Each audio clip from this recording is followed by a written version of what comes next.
Hi, this is Lander Smith from Sense Memory, and tonight I'm having a wonderful cup of Twinings Lady Grey tea and really enjoying it. Oh,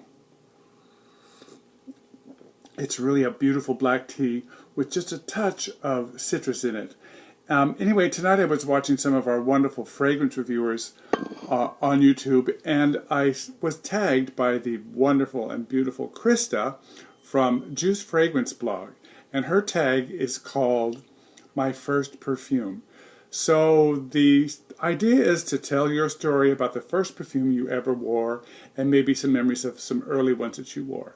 So stay tuned and we'll find out my story.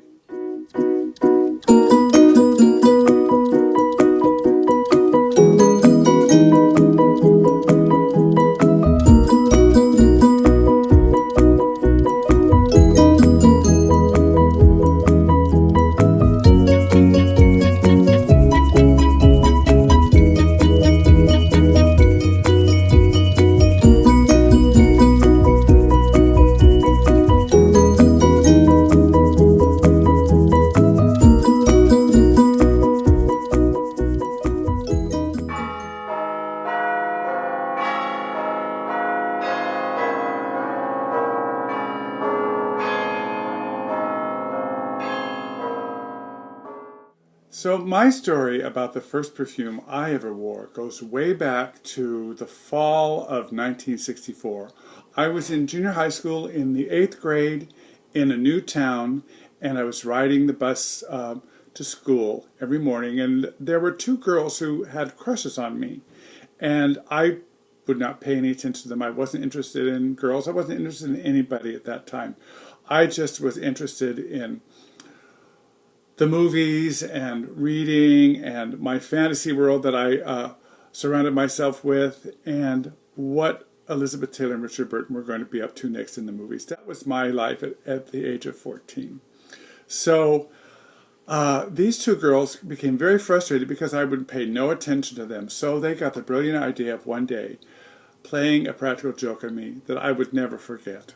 So I was riding this one particular morning to school, and they sat down behind me and pulled out a very small bottle, well, maybe not that small, it was about this big, a bottle of an old perfume called Evening in Paris. Now, if any of you have ever seen a film called Paper Moon with Ryan O'Neal and Tatum O'Neal, Tatum O'Neal plays a little girl who's a little bit of a con artist who's traveling with her guardian, and he is a con artist, and together they kind of work their way across the Midwest, conning people, selling Bibles. Anyway, there's a scene in that film where she takes out a little bottle of Evening in Paris. That's how old it is, from the 1930s and the 20s.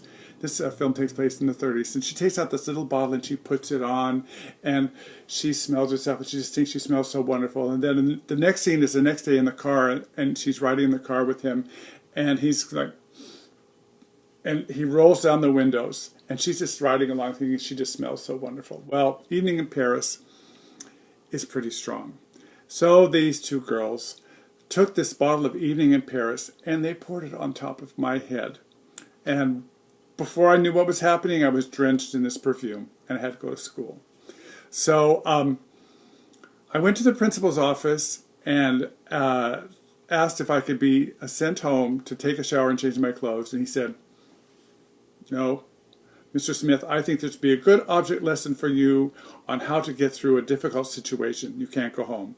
So at hearing that, I was so mad, I jumped up and ran out of the principal's office into the boys' bathroom and tried to wash it out of my hair, at least, with this grainy pink powdery soap that they used to have in those days. And it made a horrible paste that got into my hair, and it mixed with that perfume and really stank. I couldn't get that out. So I went through the whole day smelling just awful.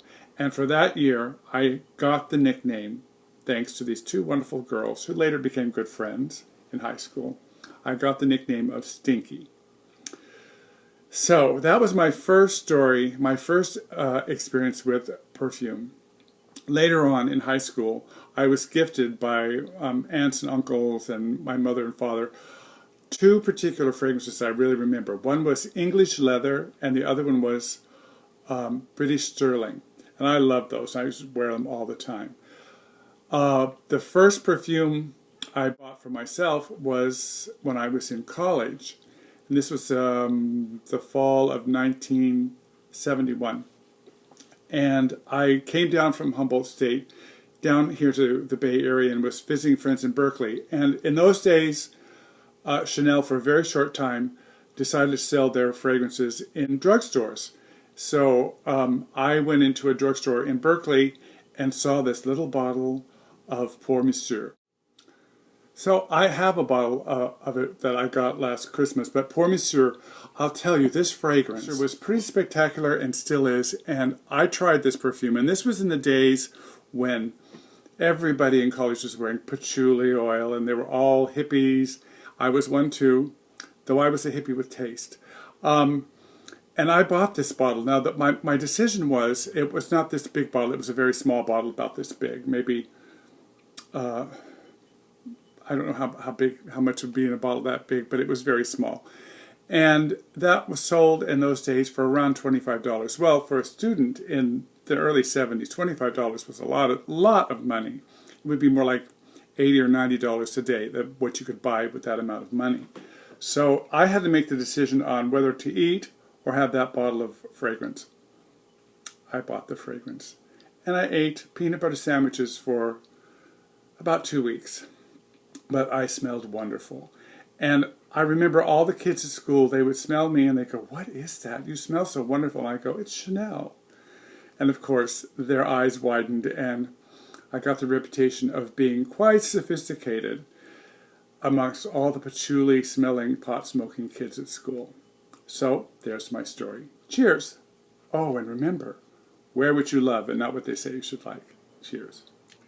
So I was in the middle of doing my editing of this video when I realized I hadn't done my tag. So I know that Smurfy Girl has tagged quite a few people. So I'm going to tag, if he's in the mood, if he feels like he would like to do it. I know he's got some great perfume stories. I'm going to tag Super Jacob. And also I'm going to tag this wonderful woman I've discovered here on YouTube who has a luxury channel, and her name is Raciela. And I'm sure Raciela must have a few wonderful perfume stories. Her first perfume story. So I'll put links down below for Raciela, for Super Jacob, for Smurfy Girl, and for Krista. And be sure to check all of their channels out. In the meantime, I'll talk to you later. Bye.